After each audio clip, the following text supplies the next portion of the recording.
...28 януари. Правим първо бягане от така сериозно за годината с Били. Подготовката за сезона стартира официално. Но сега имах малко време свободно да се фокусирам върху тренировки, но започваме официално. Не старта. Сезон 2024 започва. И така, ще направим едно разопаковане на подаръка на Били, който малко в аванс съм го взел, но идеята ми е да мога да го тествам заедно с него, той да свикне и живи здрави на пролет да почнем едни по-дълги приключения. Аз с колело, той до мен или зад мен, вече ще видите във видеото по-нататък, но се надявам да ви хареса като цяло идеята, защото не е много популярна в България, може би заради пътищата, които не позволяват този род предвижване, не са добре адаптирани и в чужбина доста хора пътуват така с кучето си, но дори обикалят света, но при нас не е толкова популярно и се надявам да ви хареса подаръка на Били. Сега ще преминем към прегледа и разопаковането и сглобяването му. Ето го съдържанието на кашона. Сега ще го сглобим, има няколко компонента. Трите колела, две основни, едно предно, знаменцето долу виждате като аксесуар. Това е интересно, отзад има място да се монтира тази дръжка, която има спирачка за самите колела, които ето как изглеждат. Тези два метални елемента се на резба завиват тук и после ще видите как действат като контри. Монтажа, където се закрепя предното колело. Два елемента закрепят колелото към ремаркето. Имаме шестограми, това са предпазителите на колелата, на осите и другите неща, които са включени в комплекта са даже тия пластини, не знам за какво са с тия два болта, ключове и светлоотразители, плюс един или ръководство, който го има на всякакви вътре описания, на всякакви езици, само ние и на английски. Сега се залавяме за работа и започваме да монтираме едно по едно нещата по проекта. Започваме с изваждането на теглича,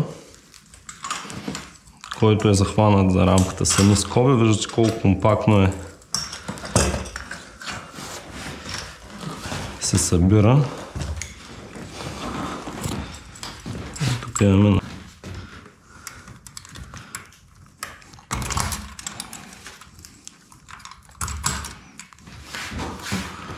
теглича е монтиран. Гумите.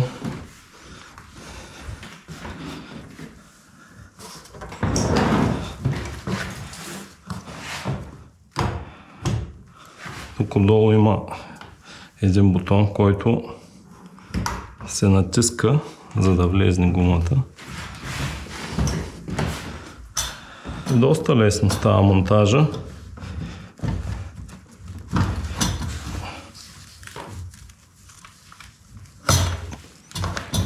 Гумата е фиксирана.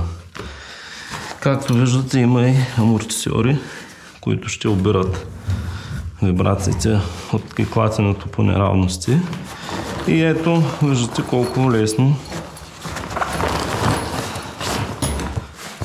се разгъва покрива. Сега трябва тук с една скоба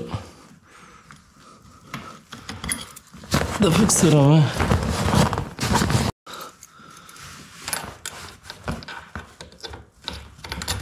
една скоба фиксираме горната част. Сега ще монтираме спирачките.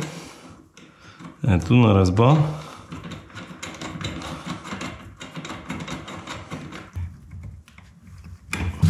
Това е дръжката, която след като се монтира, сега ще видите как работят Ето, бутам го и самия механизъм е на този принцип. Но аз тази дръжка няма да ползвам, затова изобщо няма и да отварям и монтирам.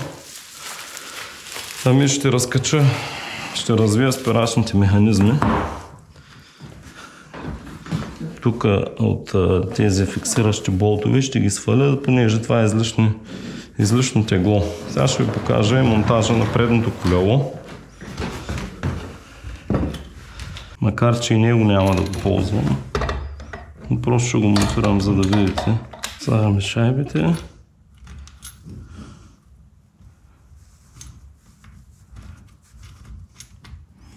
Ето сега ще дигнем. И ще монтираме предното колело. Тези два профила са мушка водача. И ето с тези две стоперчета се фиксира. Остава приятната част да поставим стопчетата.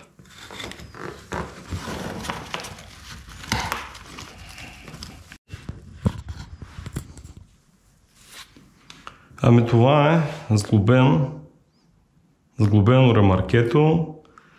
Монтирал съм спирачките, не съм монтирал само отзад дръжката, защото искам да я запазя опакована. Но като цяло така изглежда, готов вид, сглобено. Така, ще почнем някакъв оглед да направим кратък. Тук колелото предното може да се върти, но доста по-маневрено е, когато се завърта, виждате. И може да бъде фиксиран. Тук с едно наместване на рамото на колелото. Под определена позиция това стоперче влиза вътре и го контрира. Това е механизма за закачане. Губите са напомпени с автовентили са и така постарах се да ги напомпя за демонстрацията. Тук имаме найлоново покритие и мрежасто покритие, като много лесно и удобно, когато не е нужно, може да се фиксира с това велкро и кучето има поглед, достъп и от предната част, и от горната част, и от задната част с едно много сериозно велкро. Ето тук, ако решите, може да за по-добро проветрение да извадите капака и да остане мрежата. Ако имате желание, може и нацяло да отворите, ако кучето го поставяте или го взимате от тази страна. Има си джобове от двата края, които са доста удобни за поставяне на разни дреболии. Ето и тук. Гумите, както казах, ги напомпих, имат светлоотразителни елементи и амортисьори, които би трябвало да действат добре и да обират част от вибрациите, когато се минава по неравности. Казах, че спирачните механизми ще ги премахна, ще ги сваля от планките и ще ги сваля като цяло, заедно с кормилото и лоста за спирачка, защото няма да имам нужда в момента от тях, пък и те носят допълнителна тежест към самото ремарке. Отзад отново имаме достъп до ремаркето на кучето. В двете страни има мрежи, а вътре има достъп, като има прикрепена халка за каишка, която да фиксирате кучето вътре, за да не изкочи по време на движение. Има покритие, което е с велкро захванато и може да се маха, да се пере при нужда. Монтирах стопчетата отзад и като цяло има се светлоотразителни пришивки, но това е. Може да по характеристики да носи тежест до 30 кг. Били е 15, така че ще има достатъчно пространство вътре и комфорт. Дори мога и багаж да събера вътре заедно с него. Това мисля да го сваля, понеже без него около 2200 свалям от теглото на ремаркето, плюс този спирачния механизъм и дръжката ще съберат около 3 кг минимум, даже и над 3 кг улекотяване, което го дават, че е 18 кг, без тия 3 кг ще слезем до около 15 кг ремаркето, което смятам, че ще и били 15-30 кг закачени за колелото. Ще е така оптимално, няма да е толкова осезаемо, но не съм карал с ремарке, така че след като го тествам ще имам повече представа, идея и ще дам обратна връзка за това какво е чувството да караш колело с ремарке и куче отзад.